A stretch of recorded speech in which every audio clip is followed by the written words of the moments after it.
Sepak bola seharusnya menjadi ajang pembawa pesan-pesan positif kepada sesama manusia, seperti cinta, kasih sayang, dan kedamaian. Tetapi akan sangat berbeda apabila ada sekelompok mafia yang menuhankan uang dan kepentingan golongannya yang tamak untuk ikut campur dalam olahraga.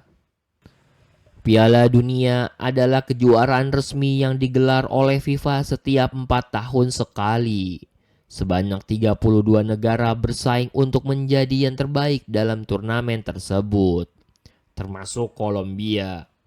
Pada tahun 1994, timnas Kolombia datang ke Amerika Serikat dengan hasil yang sangat meyakinkan, dengan 4 kemenangan dan 2 kali imbang di fase kualifikasi Piala Dunia. Apalagi salah satu kemenangan yang didapat setelah tampil perkasa dengan menaklukkan tim unggulan Argentina dengan skor 5-0 dan Kolombia pun keluar menjadi juara grup. Skuad asuhan Francisco Maturana datang ke Amerika Serikat cukup diunggulkan. Mengingat saat itu Kolombia diisi dengan pemain-pemain bintang seperti Adolfo Valencia, Carlos Valderrama, Freddy Rincon, dan termasuk Andres Escobar yang menjadi kapten tim. Dan ia dikenal dengan julukan El Caballero del Football atau Gentleman of Football. Julukan yang ia dapat dari gaya bermain yang elegan, tenang, dan menjadi leader di lapangan. Dengan penampilan yang meyakinkan selama kualifikasi ini, banyak kartel narkoba dan penjudi yang bertaruh atas Kolombia untuk lolos ke fase berikutnya.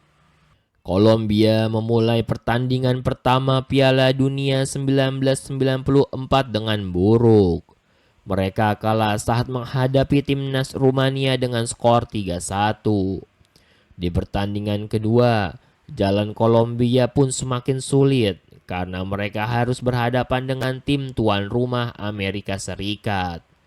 Mereka pun harus menang untuk menjaga asa untuk lolos ke fase berikutnya. Di laga melawan Amerika Serikat, Andres Escobar turun sebagai starter mengawal jantung pertahanan Kolombia. Namun, petaka muncul di menit ke-35. Serangan balik yang dilancarkan oleh John Harkes dari sayap kiri, ia memberikan umpan silang ke jantung pertahanan Kolombia. Andres Escobar pun dengan sigap menyapu umpan tersebut, namun sialnya bola sapuan Andres Escobar malah masuk ke gawang Oscar Cordoba yang telah mati langkah. Bola pun masuk ke gawang Kolombia akibat gol bunuh diri dari Andres Escobar. Kolombia pun harus takluk oleh tuan rumah dengan skor 2-1. Timnas Kolombia pun semakin tertekan. Karena pada kekalahan pertama ketika melawan Rumania, mereka sudah mendapatkan beberapa ancaman pembunuhan dari pihak yang tidak dikenal. Pada saat kekalahan dari Amerika Serikat, ancaman semakin sering mereka dapatkan. Apalagi salah satu gol yang terjadi didapatkan dari gol bunuh diri Andres Escobar. Ancaman pembunuhan pun semakin intens untuk personal Andres Escobar. Hotel timnas Kolombia pun mulai meningkatkan keamanan. Di pertandingan ketiga, Kolombia melawan Swiss dengan skor akhir 2-0 untuk kemenangan Kolombia. Namun kemenangan ini tidak berarti banyak, karena Kolombia menjadi juru kunci grup dan harus pulang lebih awal. 5 hari pasca tersingkirnya Kolombia, beberapa pemain pun balik ke kampung halamannya masing-masing, termasuk Andres Escobar yang pulang ke kota Medellin. Dan ada juga beberapa dari mereka yang menetap sementara di Amerika Serikat karena takut ancaman pembunuhan.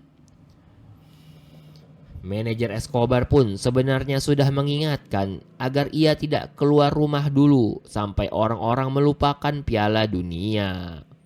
Tetapi Escobar keras kepala. Ia tidak mendengarkan nasihat dari manajernya tersebut.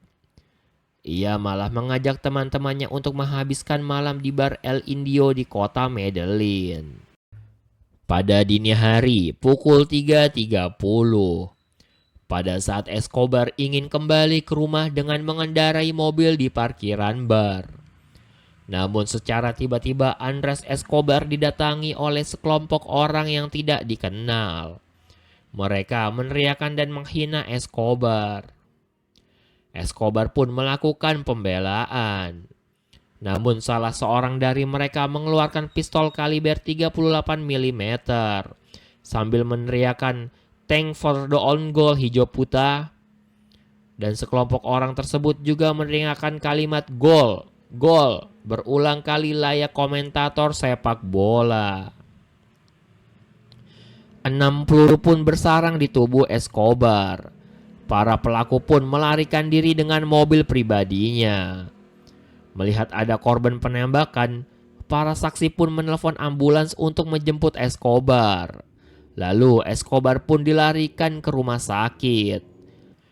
Namun naas, sekitar 45 menit kemudian Escobar dinyatakan meninggal dunia pada usia 27 tahun. Keesokan harinya, sang pelaku yang bernama Humberto Castro Munoz ditangkap.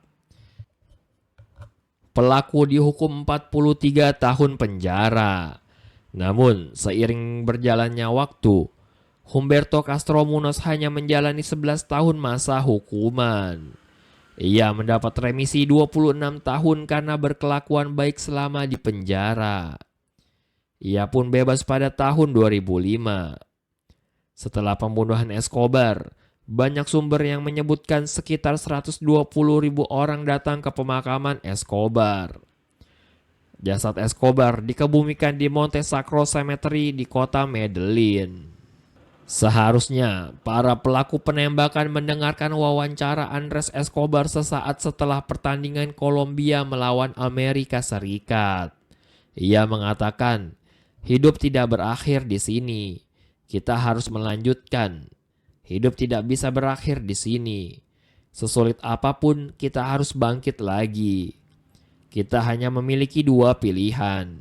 Membiarkan kemarahan melumpuhkan kita dan kekerasan terus berlanjut, atau kita mengatasi dan mencoba yang terbaik untuk membantu orang lain.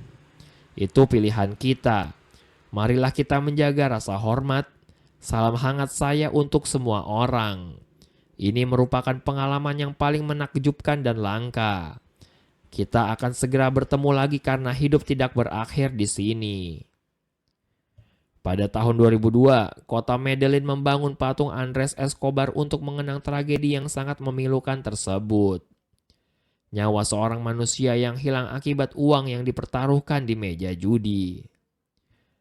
Selamat jalan Escobar, Anda akan selalu dikenang sebagai pahlawan.